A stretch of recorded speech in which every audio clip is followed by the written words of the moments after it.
Et puis j'ai un truc pour Valérie. Pour Valérie Benaïm? Oui, elle va pouvoir se faire. Valérie qui nous. J'espère qu'elle nous regarde. Valérie qui nous regarde. Valérie Valérie, Fabien, un truc pour toi. Voilà, elle va pouvoir bientôt se faire greffer un hérisson. C'est-à-dire, en fait, parce que vous savez que la meilleure oreille au monde, c'est le hérisson. Non, un hérisson, il peut entendre quelqu'un péter à 100 km. Non, pas péter, mais 105. Non, c'est-à-dire qu'il entend un battement d'aile de papillon qui est peut-être à 3 ou 4 mètres de lui. Et il entend les vers de terre à plus d'1 mètre dans le sol. Et il a une oreille très hyper. Et là, l'intelligence artificielle est en train de faire... sauver à la vitesse où il va, c'est très lent, un hérisson. Avant d'entendre le danger... C'est très gentil. Non, mais j'avais ça, mon animal de compagnie. Et alors, aujourd'hui... Attendez 2 minutes. J'avais un hérisson en animal de compagnie quand j'étais petit. C'est possible? C'est vrai. Ah oui, bien sûr. Il est très gentil. Ah, je sais plus le nom parce qu'il a eu des gros problèmes. Il a fait un... Quel rapport? Bah, il a sauté par la fenêtre. Il a sauté par la fenêtre. Qui s'appelait Mike Brandt. Il est dépressif.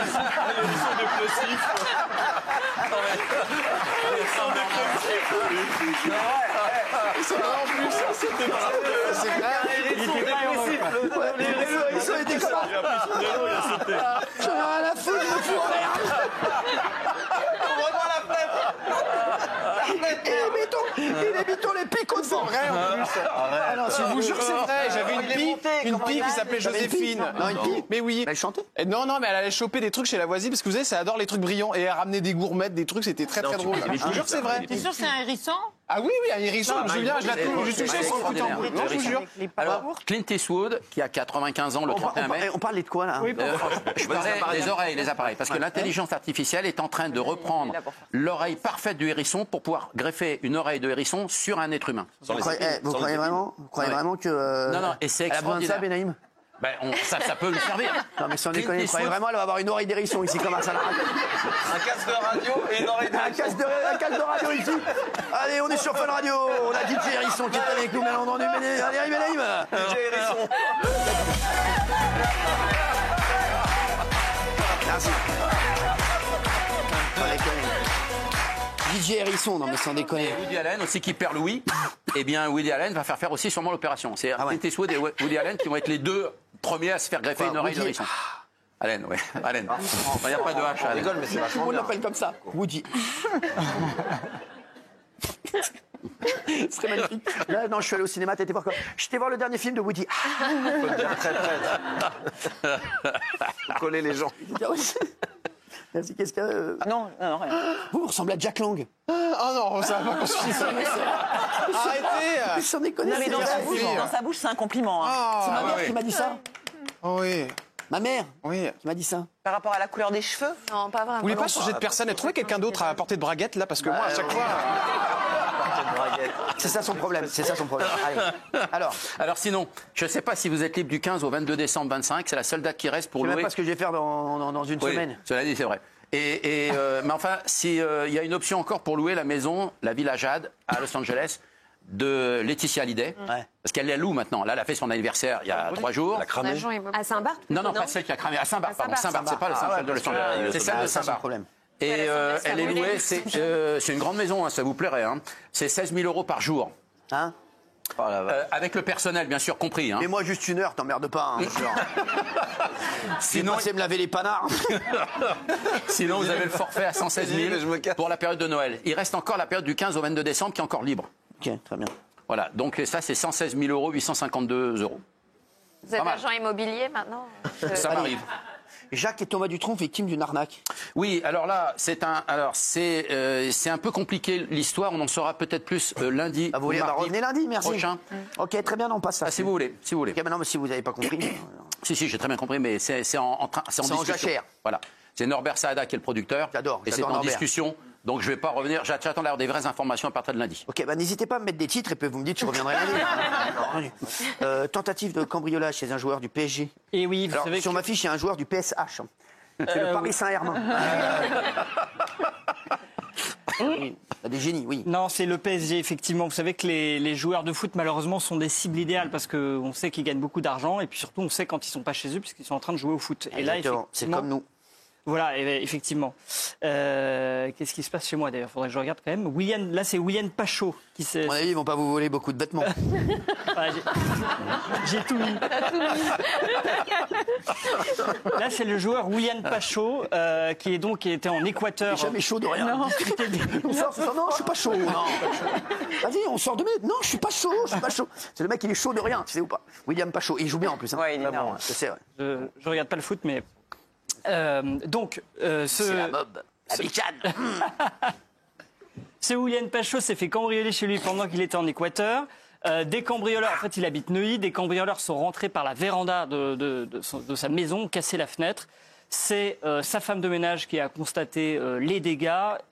Pour l'instant, il n'y a rien qui a été constaté dans les vols, heureusement. Donc il s'agit peut-être simplement d'une tentative de vol, mais malheureusement ce n'est pas du tout le premier et probablement pas le dernier des joueurs de foot à subir ce genre de fait. Merci Amaury. Ah, on va parler maintenant de la lettre des parents du petit Émile à la femme qui a retrouvé les restes de leur fils. Alors, oui, c'est ça.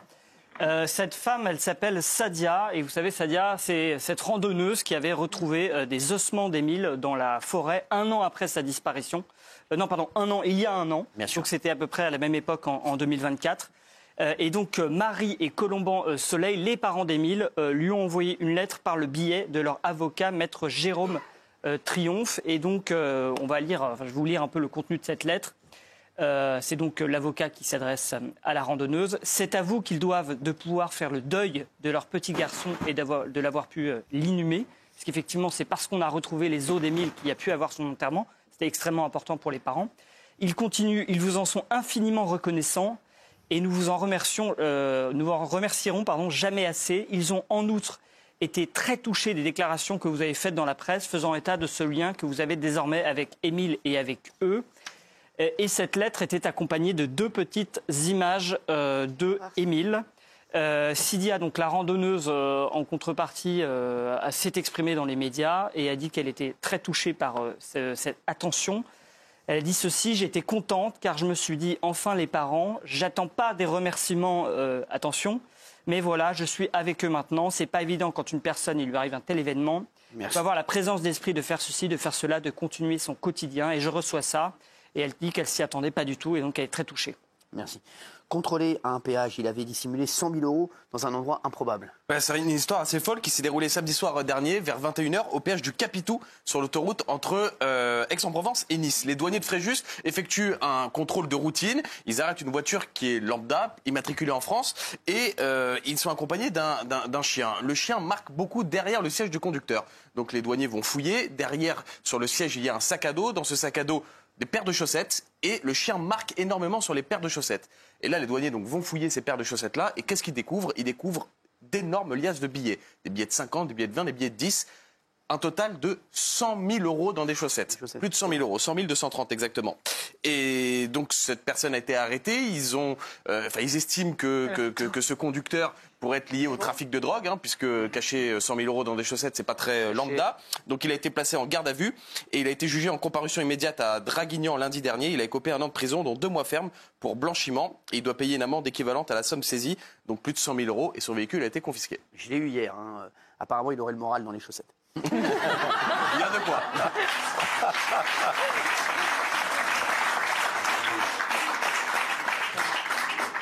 Il est à bout de force. Stéphane Plaza. Oui, alors vous savez qu'il traverse une passe difficile, Stéphane Plaza. Oui, là, ça va mieux aujourd'hui parce que. Voilà. Alors, le 18 février dernier, il a quand même été condamné à 12 mois de prison avec sursis pour des violences conjugales. Il a fait appel, mais il a été retiré de l'antenne d'M6, donc c'est quand même assez dur pour lui. Mais là, effectivement, il y a une petite victoire pour lui sur le plan judiciaire. Une grande victoire, ça, oui. Tiens. Une grande victoire, puisque une femme de 43 ans qui a été sa conjointe épisodique, hein, c'est comme ça qu'on dit dans la presse, durant deux ans, au début des années 2020, a été condamnée pour l'avoir harcelée à 5 mois de prison avec sursis. En fait, cette femme, il a eu donc pendant 2 ans une relation épisodique et en 2023, il coupe une première fois les ponts. Elle le harcèle de messages, elle est toujours très attachée à lui, jusqu'à 10 messages par jour. Et puis quand elle comprend en juin 2024, que finalement il n'y a plus aucun espoir avec lui, elle décide de se venger et donc d'appeler des proches collaborateurs de Stéphane Plaza pour dire qu'il a abusé de sa faiblesse, etc., que c'est un un horrible bonhomme. Et donc c'est pour ça qu'elle a été condamnée, pas seulement elle, d'ailleurs elle doit aussi verser de l'argent à Stéphane Plaza, mais son conjoint de l'époque qui avait lui aussi menacé Stéphane Plaza en faisant du chantage, en disant voilà, si tu ne donnes pas d'argent, eh bien on va révéler la vérité aux médias. Ouais, donc c'est quand même une bien. victoire pour Stéphane Plaza.